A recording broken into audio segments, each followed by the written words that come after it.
हमें 6 मौलिक अधिकार प्राप्त हैं। कितने मौलिक अधिकार प्राप्त हैं? 6।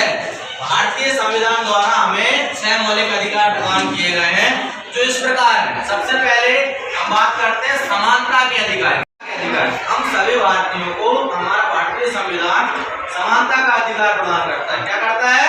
समानता का। हमारी जाति, हमारा धर्म, हमारी भाषा भले ही अलग अलग क्यों ना हो, लेकिन शासन के समक्ष, विधि के समक्ष हम सभी समान हैं। सभी प्रकार की सेवाओं में, है ना, या न्यायालय में या किसी भी शासकीय उपक्रम में या सार्वजनिक जगह पर हमें जाति या धर्म के आधार पर भेदभाव नहीं होना चाहिए।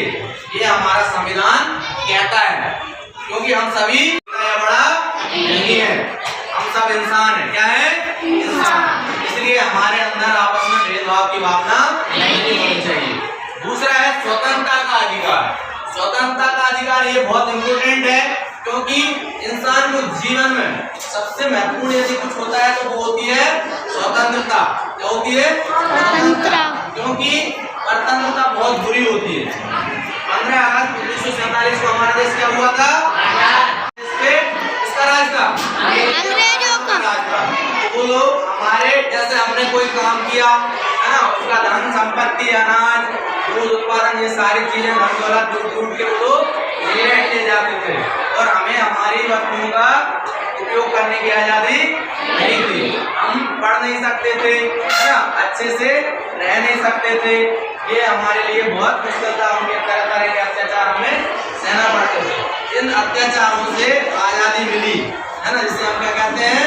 स्वतंत्रता कहते हैं। हर व्यक्ति को अपना जीवन अपने तरीके से जीने का अधिकार है, बशर्ते उस अधिकार की सीमा वहाँ पे खत्म होती है जहाँ से किसी अन्य व्यक्ति की स्वतंत्रता शुरू होती है। स्वतंत्रता का अर्थ ये कतई नहीं है कि हमें किसी और को डिस्टर्ब करने की स्वतंत्रता है, ऐसा नहीं है।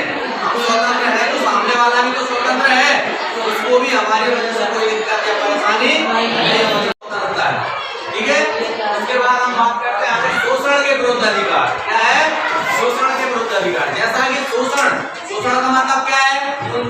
क्या है? शोषण मतलब किसी के अधिकारों का हनन करना, है ना, किसी को प्रताड़ित करना, उसको बोलते हैं शोषण। अब शोषण के विरुद्ध अधिकार मतलब यदि आपका कोई शोषण करता है, आपको कोई अत्याचार करता है, तो उसके विरुद्ध आपको एक्शन लेने का अधिकार है। आप गवर्नमेंट में कंप्लेंट कर सकते हैं, है ना। उसके बाद अपना आता है संस्कृति और शिक्षा संबंधी अधिकार।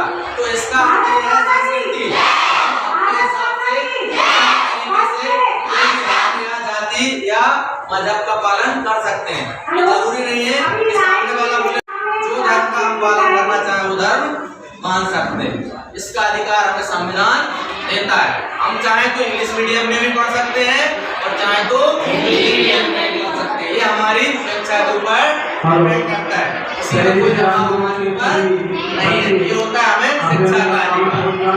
उसके बाद आगे स्वतंत्रता का अधिकार।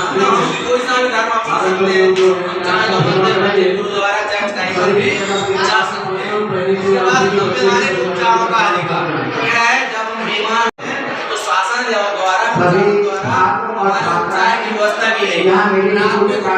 व्यक्ति को मिलता है जो शासकीय अस्पतालों में बोलते हैं उपचारों का अधिकार। चाहे वो कहीं पर भी जाके अपना इलाज करवा सकते हैं, चाहे वो प्राइवेट हॉस्पिटल हो चाहे गवर्नमेंट हॉस्पिटल हो, जहाँ हमारी इच्छा हो वहाँ उपचार करा सकते हैं। कोई बाध्यता नहीं है कि नहीं आपको यहीं पर उपचार लेना होगा। कोई भी हॉस्पिटल वाला आपको जबरदस्ती अपने हॉस्पिटल में एडमिट नहीं रख सकता।